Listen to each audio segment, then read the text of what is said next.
The deep space exploration ship Starbound moved through the cold darkness between stars. Captain Jake Morrison sat in his command chair, watching the endless black space through the main screen. His crew had been traveling for 6 months, mapping new star systems and looking for signs of life. So far, they had found nothing but empty worlds and floating rocks. Lisa Harper worked at her communication station, listening to the static that filled space between worlds. She wore headphones and watched the dancing lines on her screens. Most days, she heard nothing but the background noise of the universe. Today felt different. "Captain," Lisa called out, her voice tight with excitement. "I'm getting something." "Strange here." Jake turned his chair toward her. "What kind of strange?" Lisa pressed buttons on her control panel, trying to clean up the signal. "It's weak, but it's definitely artificial. Not natural space noise. This is coming from the Kepler 442 system." Dr. Alex Turner looked up from his science station. He was the ship's expert on languages and alien cultures, though he had never met a real alien. "Can you make it clearer?" "Working on it," Lisa said. Her fingers moved quickly over her controls. The static grew quieter, and underneath it, they could hear something else. It sounded like voices, but not human voices. First Officer Kate Sullivan moved closer to listen. "Is that what I think it is?" The bridge went quiet, except for the strange sounds coming from the speakers. The voices rose and fell in patterns that seemed like speech, but in no language any human had ever heard.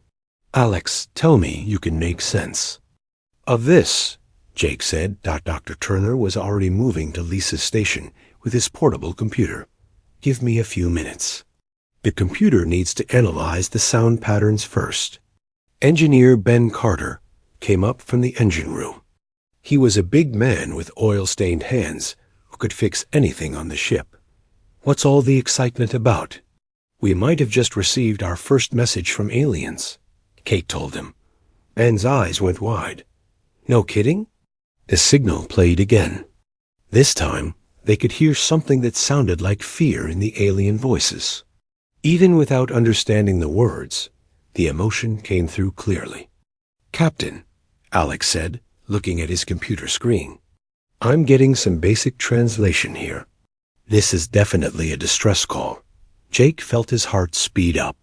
In all of human history, no one had ever received a message from another intelligent species. "What are they saying?" Alex frowned at his screen. "It's rough, but I think they're saying something like, 'Help us,' and 'dying,' and 'machines attacking.'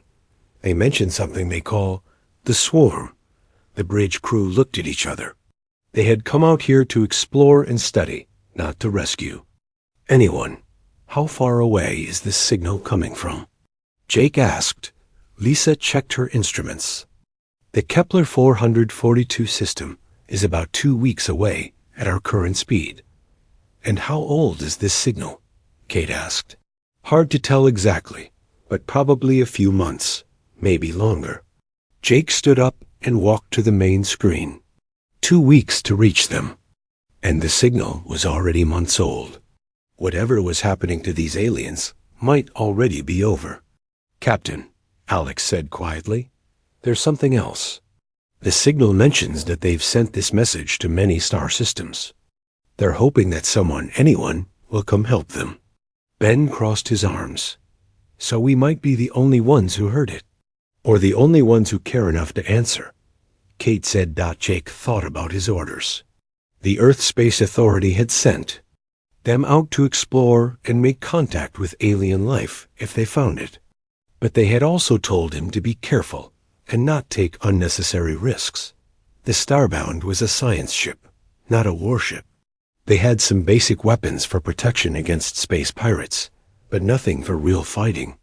"Alex, keep working on that." Translation: "I want to know everything they're saying." "Lisa, send a message back to Earth Command. Tell them what we found." "That will take years to reach Earth," Lisa pointed out. "I know, but they need to know." Jake turned to address his Whole crew, everyone listen up.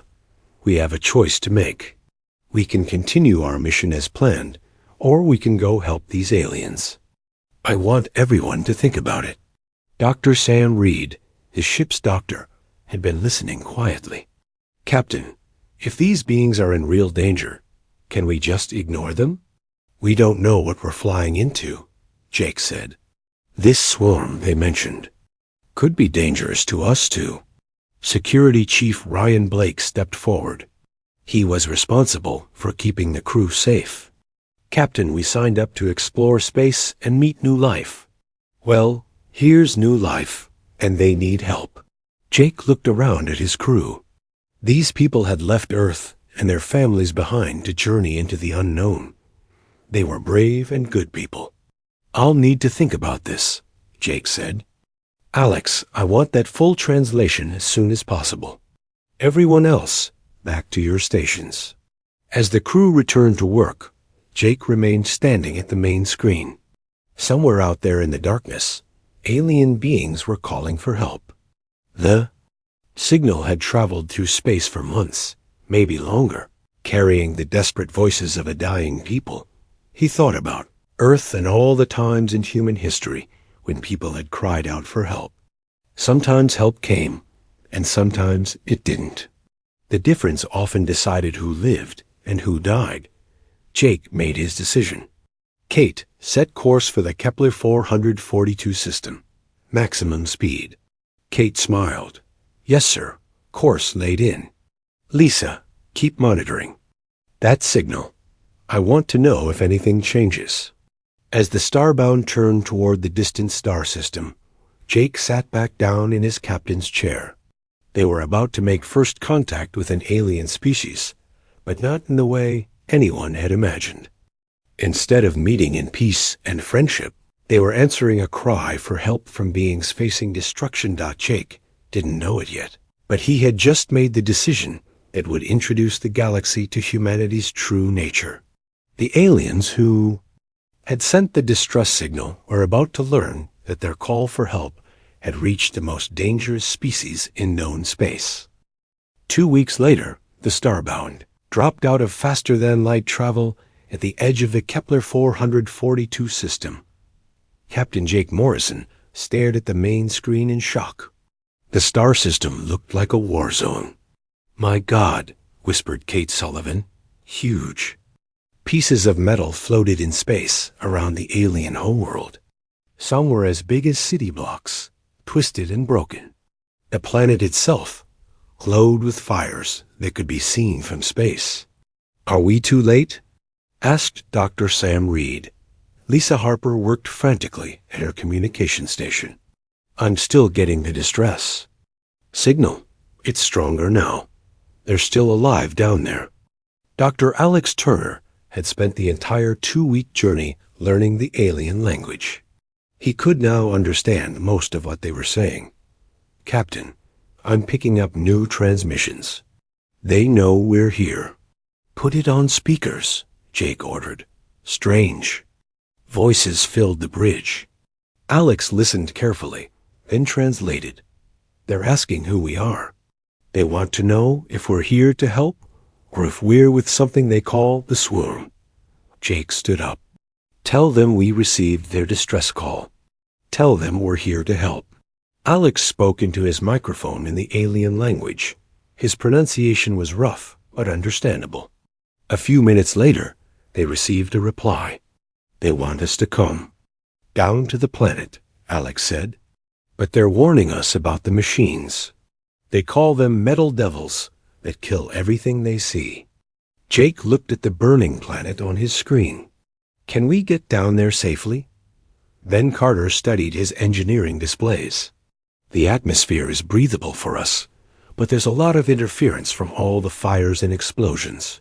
Landing will be tricky. Do it, Jake decided. Take us down. The Starbound shook as it entered the planet's atmosphere. Through the thick smoke, they could see massive machines moving across the surface.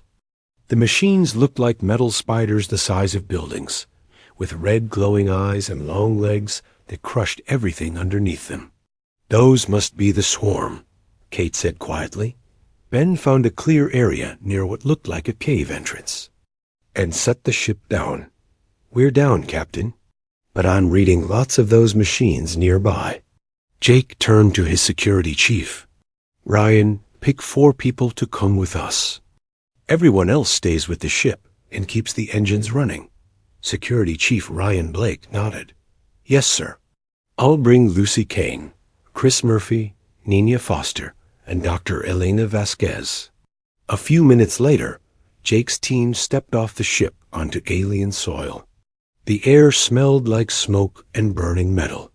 In the distance, they could hear the sound of explosions and the grinding noise of giant machines. A group of aliens emerged from the cave entrance. Jake's first thought was that they looked fragile. The aliens were tall and thin, with pale blue skin and large eyes. They moved carefully, like they were afraid of making too much noise. The leader of the aliens stepped forward. Through Alex's translator device, they heard him speak in accented but clear English. I am Elder HFY. Are you the ones who answered our call for help? I'm Captain Jake Morrison of the Earthship Starbound, Jake replied. Yes, we came as soon as we received your message. Elder HFY's large eyes filled with what looked like tears. Earth? We do not know this world, but you came. You actually came. Tell us what happened here, Jake said gently. The alien leader looked toward the burning horizon. The metal ones came 3 of our seasons ago. They appeared without warning and began destroying everything. Our cities, our farms, our people. We tried to talk to them, but they do not listen. They only destroy. Dr. Elena Vasquez, the ship's psychologist, could see the trauma in the aliens' manner. How many of you are left? Perhaps 1,000 across the entire world, HFY said. Sadly, we once numbered in the millions. Jake felt anger building inside him. An entire civilization nearly wiped out by machines. We need to examine your people, Dr. Sam Reed said through his communicator from the ship. I need to understand your biology if we're going to help effectively.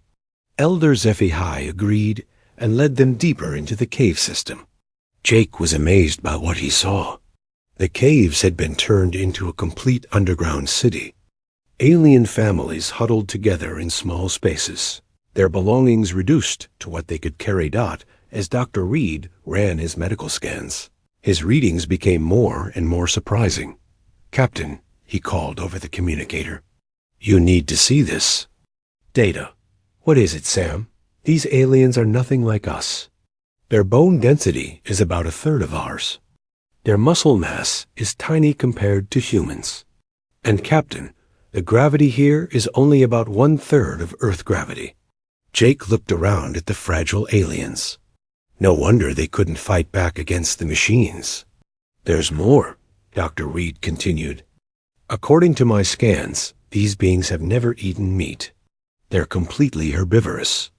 Their brains show no areas associated with predatory behavior or violence. Elder HFY had been listening to the translation. What does this mean? He asked. Dr. Alex Turner looked uncomfortable. Elder, we need to tell you something about humans. We're very different from your people. Different how? Jake made a decision. Show him, Ryan. Security Chief Ryan Blake picked up a piece of the aliens' furniture. It was made of some kind of metal, but Ryan crushed it in his hands like it was made of paper. The aliens stepped back in fear. We come from a world with 3 times the gravity of your world, Jake explained. Our planet tried to kill us every day for millions of years. We had to become strong to survive. Elder HFY stared at the crushed metal in Ryan's hands. You are predators. Yes, Jake said simply. The cave went silent. The aliens looked at the humans with new understanding and new fear. We are prey animals, HFY said quietly. On our world, there were never any large predators. We evolved in peace. That's why the swarm has been so successful against you, Chris Murphy, the tactical specialist, realized. They're programmed to fight other machines and passive targets. They don't expect resistance. Dr. Elena Vasquez stepped forward carefully. Elder, we didn't come here to hurt you. We came because you asked for help. But you could hurt us easily. Another alien said fearfully. Yes, Jake admitted. But we won't. That's not who we are. Elder HFY studied Jake's face for a long moment. Your species became predators, but you chose to help prey animals you had never met? That's what makes us human, Kate Sullivan said. The alien elder was quiet for a long time. Finally, he spoke. What kind of world creates beings like you? Jake looked toward the cave entrance, where the sounds of battle could still be heard. A world that doesn't give you a choice but to become strong or die trying. Elder HFY nodded slowly. Will you help us fight the Metal Devils? Jake looked at his team, then back at the alien leader. We'll do more than that. We'll teach you how to fight them yourself. The aliens looked confused. They had never fought anything in their entire evolutionary history.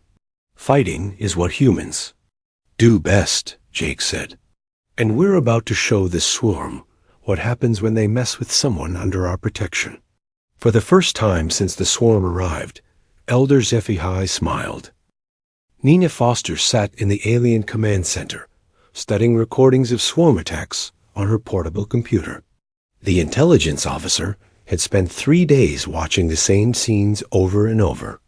Giant mechanical spiders destroying cities, smaller. Flying machines hunting down fleeing aliens, and robot soldiers marching in perfect formation. They're not random, she announced to the mixed group of humans and aliens gathered around her. The swarm follows patterns. Elder HFY leaned forward, his large eyes focused on Nina's screen. Patterns? Every attack happens the same way, Nina explained. First, the flying machines scout the area. Then the big spiders move in and destroy the largest buildings. Finally, the ground soldiers sweep through and eliminate any survivors. Chris Murphy, the tactical specialist, nodded. It's like they're following a program. No creativity, no adaptation. Dr. Alex Turner had been working with several Vellani scholars to learn more about the swarm's origins. We think we know where they came from, he said. Tell them, Scholar Vathan. An elderly Vellani stepped forward. Her blue skin was marked, with the darker patterns that showed great age among her people. Long ago, before my people reached the stars, we found ruins on our third moon. Ancient machines, older than our civilization. We studied them, but could never make them work. Until 3 seasons ago, Elder HFY said bitterly. We were mining rare metals near the ruins, Scholar Vathan continued. The explosions must have activated something. The machines came alive and began building more of themselves. Ben Carter looked up from the swarm technology he had been examining. These machines were designed as weapons, but not against organic life forms. Look at this programming code. He showed them symbols and numbers on his screen. They're built to fight other artificial intelligences, other machines. They treat biological life as just another type of contamination to be cleaned up. Dr. Elena Vasquez had been talking with traumatized Vellani survivors. That explains why they don't negotiate or communicate. To them, we're not intelligent beings. We're just organic matter that needs to be removed. Captain Jake Morrison studied the tactical displays. So they're ancient defense systems that got turned on by accident. That's what we think, Alex said. But they've been evolving, learning. They're much more advanced now than when they first activated. Lisa Harper pointed to her communication. Equipment. They're also jamming all our long-range signals. We can't call for backup from Earth, Jake nodded grimly. They were on their own. Captain, Chris Murphy said, I've been studying their combat footage. The swarm has some serious weaknesses. Tell me. Chris activated a holographic display showing a swarm spider attacking a Vellani city. Watch how they move. Everything is predictable. They always approach from the same direction. They always target the same types of buildings first. And look at this. He slowed down the recording. When the Vellani ran away, the machines didn't pursue immediately. They finished destroying the buildings first, then went after the survivors. They prioritize objectives over targets of opportunity. Nina Foster added her analysis. Their command structure is completely hierarchical. The big spiders give orders to the smaller units. If we could take out their command units, the smaller machines might become confused.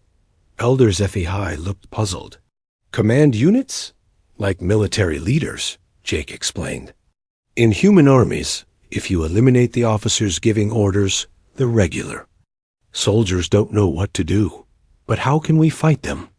Asked another Vellani. They are made of metal. We are made of flesh. Ryan Blake smiled. You'd be surprised what flesh can do when it's properly motivated. Dr. Sam Reed had been examining swarm wreckage that the Vellani had collected. Their armor is strong against energy weapons and explosives. But it has weak points. The joints where the legs connect to the body, the sensor arrays on their heads. And they're not designed to handle multiple attackers coming from different directions. The problem is, Ben Carter said, the Vellani don't have weapons. They've never needed them. Jake looked around the cave at the peaceful aliens. Then we'll have to make some. Make weapons? Elder Zevehai asked, confused. Humans are very good at turning everyday objects into weapons, Chris Murphy explained. It's one of our talents. Dr. Elena Vasquez had been working with groups of young Vellani, trying to help them overcome their natural fear of violence. The bigger problem is psychological. These people have never hurt anything in their entire evolutionary history. The idea of fighting back is completely foreign to them. We'll teach them, Jake said firmly. Elena, I want you to work with their leaders. Help them understand that sometimes violence is necessary for survival. Captain, Scholar Vethan said. Hesitantly, may I ask you something about your people? Of course. You said your world tried to kill you. What did you mean? Jake thought for a moment. On Earth, everything was dangerous. The weather could freeze you or burn you. Wild animals hunted us. Diseases killed millions. Even other humans were often enemies. We had to fight constantly just to stay alive. The Vellani looked horrified. But that made us strong, Kate Sullivan added. Every challenge we survived made us better at surviving the next one. We call it natural selection. Dr. Turner explained. Only the smartest, strongest, and most adaptable humans live long enough to have children. Over millions of years, that process created us. Elder HFY was quiet for a long time. So you are what our people would become if our world had tried to kill us? Maybe, Jake said. But you don't have millions of years. You have maybe a few weeks before the swarm finds this cave system. Nina Foster had been monitoring swarm movements on her sensors. Actually, Captain, we might have less time than that. I'm picking up increased activity near the northern entrance. I think they know we're here. Alarms started sounding throughout the cave system. On the screens, they could see swarm units moving toward their position. How long until they reach us? Jake asked. Maybe 6 hours, Nina said. Jake turned to address both his crew and the Vellani leaders. Then we'd better work fast. Ben, I want you and the Vellani engineers working on weapons. Use their mining equipment, their construction tools, anything. We can turn into something that can hurt those machines. Ryan, start training the Vellani in basic combat tactics. Focus on hit-and-run attacks and how to target weak points. Chris, I want you to plan our defense of this cave system. Use their knowledge of the tunnels and our knowledge of tactics. Everyone else, help wherever you can. We're about to find out if we can turn prey animals into predators in less than 6 hours. Elder HFY stepped forward. Captain Morrison, why are you doing this? You could take your ship and leave. You would be safe. Jake looked at the alien leader with respect. Because that's not what humans do. When someone asks for help, we answer. When someone threatens innocence, we fight back. It's who we are. The Velani elder's large eyes filled with determination. Jake had never seen there before. Then teach us to be like you. Teach us to fight. As the humans and Velani began their desperate preparations, none of them knew they were about to give the galaxy its first lesson in what happened when humanity decided to protect something. The swarm had destroyed civilizations across the stars, but they had never faced Deathworlders before. The machines were about to learn that there was a difference between conquering prey animals and fighting predators who refused to give up. The first swarm scout flew into the cave entrance at exactly the time Nina Foster had predicted. It was a small machine, about the size of a car, with spinning blades and red scanning lights. The scout expected to find hiding prey animals cowering. In the darkness, instead, it found Chris Murphy waiting with a modified mining laser. The tactical specialist had spent 4 hours learning how Velani mining equipment worked. He fired the laser at the exact moment the scout's sensors were focused on the wrong direction. The machine exploded in a shower of sparks. First blood to the good guys, Chris reported through his communicator. Captain Jake Morrison crouched in the main command center, watching displays that showed the entire cave system. Good work, Chris. How long before they send the big units? Based on their patterns, maybe 30 minutes? Nina Foster replied from her monitoring station. Jake looked around at the mixed group of humans and Velani preparing for battle. Aliens had never fought anything before, but they were learning fast. Fear was a powerful teacher. Ben Carter had worked miracles with the available materials. Velani construction tools had been turned into weapons. Mining charges had become bombs. Even food preparation equipment had been modified into something dangerous. Captain, Ben reported, we've got 23 improvised weapons ready. They won't win any beauty contests, but they'll hurt those machines. Elder HFY held one of the human-designed weapons nervously. I still do not understand how we are supposed to use these against beings made of metal. Ryan Blake demonstrated. With his own weapon, you don't fight the metal. You fight the weak points. The joints, the sensors, the power connections. Every machine has places where it can be broken. Dr. Elena Vasquez had spent the preparation time helping the Velani overcome their natural fear of violence. Remember what we practiced. You're not trying to kill. You're trying to disable. Think of it as repairing a machine, but in reverse. A young Velani named Kethri had been one of Elena's best students. I understand now. We are not becoming killers. We are becoming survivors. Exactly, Elena smiled. Lisa Harper's voice crackled over the communicators. Captain, I'm picking up movement at all 3 main entrances. They're coming. Jake felt the familiar calm that came before combat.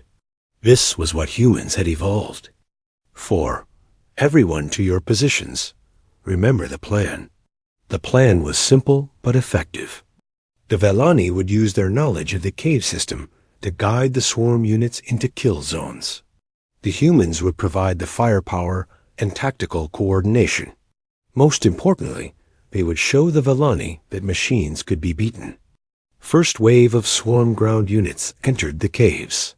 They were smaller than the giant spiders, about the size of humans, but covered in thick armor. Their red sensors swept the tunnels. Looking for organic life to eliminate Dot, they found Elder HFY standing alone in a wide chamber. Apparently trapped, the machines moved toward him in their predictable formation. What they didn't know was that HFY was bait, and that Ryan Blake was waiting in the shadows with 3 armed Velani. Now, Ryan whispered. The Velani attacked from 3 different directions simultaneously.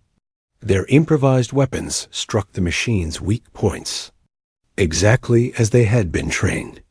Sparks flew as armor cracked and circuits failed. It worked. Kethri shouted in amazement. "We hurt them." "Stay focused," Ryan commanded. "More are coming." The swarm units had been programmed to fight other machines and passive biological targets. They had no experience with coordinated ambush tactics. When the first group was destroyed, the second group walked into the exact same trap dot in another part of the cave system. Lucy Kane was demonstrating why human pilots were different from any other species. She flew a modified Velani transport, crafted through tunnels that were barely wide enough for the ship's wings. "Lucy, you're insane," Ben Carter said through the communicator. "Those tunnels weren't designed for aircraft." "They are now," Lucy replied, chasing a swarm-flying unit through a passage that scraped paint off both sides of her ship dot. The swarm pilot was programmed for efficient flight patterns and energy conservation. Lucy was programmed by evolution to chase down prey, no matter what the cost. She followed the enemy machine through turns that should have been impossible. Firing her weapons at point-blank range. The swarm unit exploded against a cave wall. Lucy pulled up just in time to avoid the same fate. "Scratch one metal bird," she reported cheerfully. In the main battle, the swarm was learning that these weren't the same passive targets they had faced before. When they destroyed one defensive position, another appeared behind them. When they tried to retreat, they found their escape routes blocked. Chris Murphy had taught the Velani the most important lesson of human warfare: never fight fairly when you can fight smart. Dr. Sam Reed was treating wounded Velani in the medical station when Nina Foster ran in with urgent news. "Sam, we've got a problem. The swarm is adapting faster than we expected. They're calling in heavy units." Through the cave entrance, they could see the massive spider machines approaching. Each one was the size of a building, with enough firepower to level entire city blocks. "How many?" Sam asked while bandaging a Velani's injured arm. "6 of them. And they're not following the old patterns anymore. They're learning." Jake's voice came over the communicator. "All units, fall back to the secondary positions. We've got company coming." The first giant spider squeezed through the main cave entrance. Its red sensors swept the chamber, looking for targets. The machine's artificial intelligence was confused. The expected organic signatures were scattered in directions that made no tactical sense. It was scanning for cowering prey animals. Instead, it found Alex Turner waiting with a surprise. "Hey, ugly," Alex called out in the swarm's own machine language. "I learned how to talk to you." The spider stopped moving. Its processors had never encountered organic life that could communicate in machine code. "While you're thinking about that," Alex continued, "my friends are placing explosives on your legs." Ben Carter and 2 Velani engineers were indeed attaching mining charges to the spider's support joints. The machine tried to move, but it was too late. The explosives detonated simultaneously, and the giant spider crashed to the cave floor. "That's how you debug a hostile program," Ben said with satisfaction. The battle raged for hours. The swarm kept sending more units, but they couldn't adapt fast enough to human tactics. Every time they developed a counter to one strategy, the humans would switch to something completely different. Most importantly, the Velani were learning. They were discovering that they could fight back, that they could win. "Captain, Elder," SciFi reported, "the young ones are asking if they can join the battle." Jake looked at the Velani leader with new respect. "What do you think?" "I think," SciFi said slowly, "that my people have been prey animals for too long. It is time we learn to be something else." As the sun set over the alien world, the swarm units began to retreat. For the first time in their operational history, they had encountered resistance they couldn't overcome. In the command center, Jake watched the enemy machines withdrawing. Status report. 17 swarm units destroyed, Chris Murphy reported. 0 human casualties. 3 Villani wounded, but Sam says they'll be fine. The swarm is regrouping, Enya Foster added. But they're maintaining distance. I think we surprised them. Elder HFY approached Jake with wonder in his large eyes. Captain, is this how your people always fight? Jake smiled tiredly. Usually. We're much better organized. This was just a warm-up. A warm-up? HFY looked confused. The real battle starts tomorrow, Jake explained. Today we just taught them that we bite back. Tomorrow we hunt them down. For the first time in 3 seasons, the Villani went to sleep without fear. They had learned something that would change their species forever. They didn't have to be victims. And somewhere in the darkness, the swarm's artificial intelligence was trying to understand what had gone wrong. Its programming had no reference for organic beings that fought like predators instead of running like prey.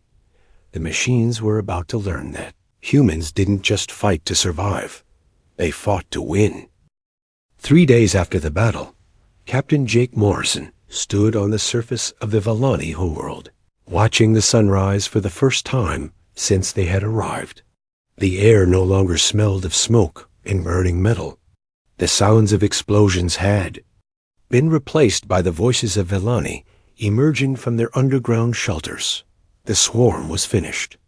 Their central command unit lay in pieces scattered across the northern valley, destroyed by a coordinated attack that combined human tactics with Villani determination.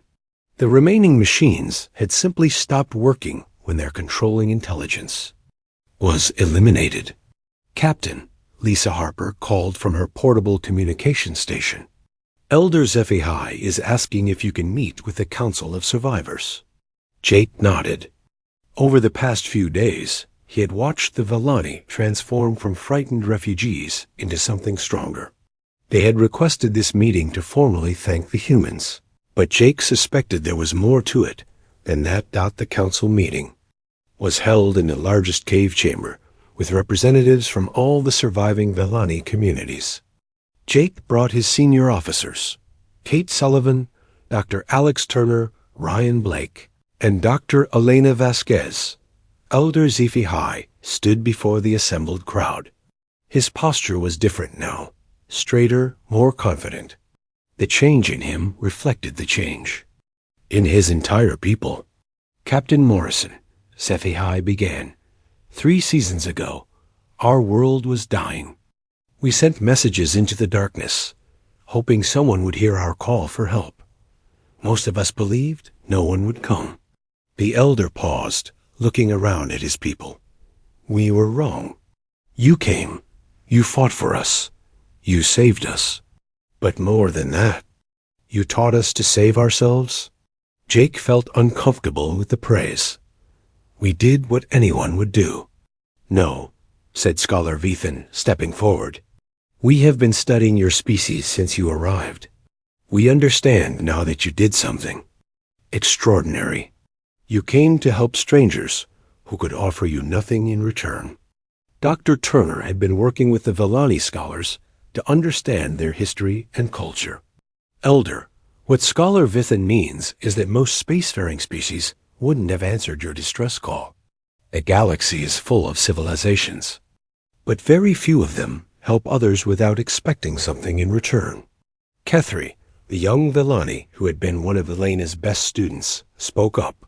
Dr. Vasquez taught us about your history. Your people fought wars against each other for thousands of years. You could have been conquerors. Instead, you chose to be protectors. Elena smiled at her former student. Humans have a saying, with great power comes great responsibility. We learned long ago that being strong means using that strength to help others. Elder HFY nodded slowly. This is what we do not understand. Your world made you into predators, but you chose to protect prey animals you had never met. How is this possible? Jake thought carefully before answering. Because being a predator doesn't mean being evil. Yes, Earth made us dangerous, but it also taught us about cooperation, sacrifice, and protecting those who can't protect themselves. Kate Sullivan added, the same instincts that made us hunt also made us defend our families, our tribes, our species. When we heard your distress call, those protective instincts kicked in. But we are not your species, another Valani pointed out. We are not even from your world. That doesn't matter, Ryan Blake said simply. When someone needs help, you help them. It's that simple. Scholar Vethan had been taking notes throughout the conversation. Captain, may I ask you about your world? We wish to understand what kind of place creates beings like you. Jake looked around the cave at the faces watching him, both human and alien. Earth is a dangerous place. The weather can kill you. Wild animals hunt you. Diseases spread quickly. Natural disasters destroy entire cities. Even the other humans were often enemies. The Valani listened with growing amazement. But that danger made us strong, Jake continued.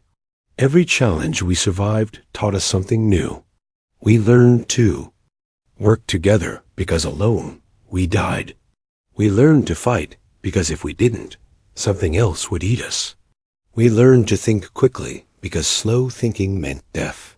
Most importantly, Dr. Turner added, we learned that survival isn't just about staying alive. It's about making sure your community survives too. Elder Zephi was quiet for a long moment. So your terrible world taught you to value life? It taught us that life is precious because it's fragile, Elena Vasquez said. When you know how easily something can be lost, you fight harder to protect it. A young Villani engineer named Saftar spoke up nervously. Captain, we have been discussing something among ourselves. We want to ask you a question, but we are afraid of the answer. Ask, Jake encouraged. Will you teach us more about being like you? Not just fighting, but everything. How to be strong like humans. Jake exchanged glances with his officers. This was not a small request. You want us to teach you how to become predators? Kate asked carefully. We want to learn how to become survivors, Elder Zephi clarified. For 3 seasons, we hid in caves while machines destroyed our world. We do not want to be helpless again. Dr. Elena Vasquez leaned forward. This isn't something you can learn quickly. It took humans millions of years to become what we are. But you could teach us the basics, Kethri said hopefully. How to think like survivors instead of victims.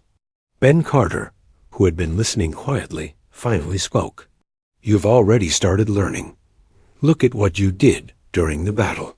3 days ago, you couldn't imagine fighting back. Now you're asking to learn more. The real question, Chris Murphy added, is whether you want to change your entire civilization. Once you start down this path, there's no going back. Scholar Vethan looked around at her people. Captain, before the swarm came, we were a peaceful people. We never fought, never competed, never struggled. We thought this made us civilized. She paused, choosing her words carefully. Now we understand that we were not civilized. We were simply unprepared for a universe that is not as peaceful as our world. Elder Zevihai stood and addressed his people in their own language.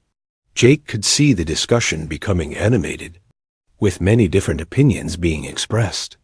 Finally, the elder turned back to the humans. We have decided we want to learn, not to become killers, but to become protectors. We want to make sure that what happened to us never happens to anyone else. Nina Foster had been monitoring space communications throughout the meeting. Captain, I'm picking up signals from other star systems. Word is spreading about what happened here. What kind of signals? Jake asked. Distress calls. requests for help. It seems like there are other civilizations out there fighting similar battles against automated weapons. Lisa Harper checked her equipment. Some of these signals are really old. There might be dozens of species that have been calling for help with no one answering. Jake felt a familiar weight settling on his shoulders. This was bigger than just one world or one species. Elder, he said slowly, how would you feel about helping us answer some of those other distress calls? The Vellani leader's eyes widened. You want us to help rescue other species? If you're serious about becoming protectors instead of just survivors, this is how it starts, Kate Sullivan explained. The cave fell silent as the Vellani considered this idea. They had gone from victims to survivors to potential rescuers in less than a week. Yes, Elder HFY said finally. Yes, we will help, but we will need teachers. You'll have them, Jake promised. Some of my crew will stay here to help you. Rebuild and train your people. The rest of us will take the Starbound to investigate these other signals. Dr. Turner looked at the translation data streaming across his screens. Captain, there's something else. These other species are describing the same enemy, automated weapon systems that appeared suddenly and began destroying everything. This isn't just about one rogue defense system. This is happening across the galaxy. Then we'd better get to work, Jake said simply as the meeting ended and the various groups began making plans. Elder HFY approached Jake privately. Captain, I must ask you one more question. Of course. When this is over, when all the machines are destroyed and all the species are safe, what then? What do humans do when there are no more battles to fight? Jake smiled. We find new challenges. We explore new worlds. We help people build better lives. The universe is a big place, Elder. There's always something that needs doing. And Vellani? What will we become? Jake looked out through the cave entrance at the Vellani, who were already working to rebuild their world. But with new purpose and new strength, you'll become whatever you choose to become. But I have a feeling you're going to surprise yourselves. 6 months later, the joint human Vellani rescue fleet departed for the Centauri system, where another species was calling for help against machines very similar to the swarm. The Vellani had learned to fight, but more importantly, they had learned why fighting was sometimes necessary. Elder HFY stood on the bridge of their new ship, watching the stars ahead. Beside him, Jake Morrison smiled as he watched his former students preparing to become teachers themselves. The galaxy was about to learn that the most dangerous predators weren't always the ones with claws and fangs. Sometimes they were the ones who chose to use their strength to protect others. And somewhere in the darkness between stars, other distress signals continued to broadcast, carrying the